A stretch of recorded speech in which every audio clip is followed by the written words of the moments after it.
പ്രിയമുള്ളവരെ എല്ലാവർക്കും നമസ്കാരം. മിർസ സലീം സക്കരിയ, വൈഫ് സുലു. ജീവിതത്തിൽ മനപ്പൊരുത്തം എന്ന് പറഞ്ഞാൽ അത് മനസ്സിൽ മാത്രമല്ല മനപ്പൊരുത്തം, എല്ലാത്തിലും വേണം. നമ്മളെ ശരീരത്തിൻ്റെ ബോഡി വെയിറ്റിൽ വരെ വേണം. ഞാൻ പറയാൻ കാരണം ഇവിടെ ഒരു ക്ലാസ് ഉണ്ട്, ഇതിൽ ഞാൻ എൻ്റെ തൂക്കം തൂക്കി കാണിക്കും, അതേപോലെ വൈഫ് സുലൂറ്റിയും കാണിക്കും. രണ്ടും കറക്റ്റായിരിക്കും. അത് കഴിഞ്ഞിട്ട് വേറെ ആളതും സ്പോട്ടിൽ കാണിക്കും കേട്ടോ, അല്ലെങ്കിൽ നിങ്ങൾ സെറ്റ് ചെയ്ത് വെച്ചത് അറിയും. ഫസ്റ്റ് ഞാൻ കയറാൻ പോകുന്നത് ഇത് 0 ആണ്. ഇത് കാണിച്ചോ, 70 അട്ടത്തിൽ കാണിക്കുന്നത്. സുലു നീ കയറി, ഇത് ഓഫായിട്ടുണ്ട്. സുലു കയറിയിട്ടുണ്ട്. സുലു തൂക്കൊന്ന് കാണിക്കും. ഇതാ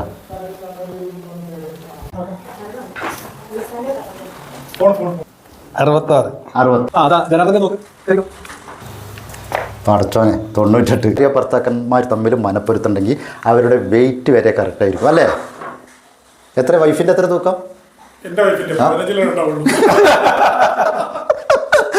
നല്ല മനപ്പൊരുത്തായിരിക്കും. അപ്പോൾ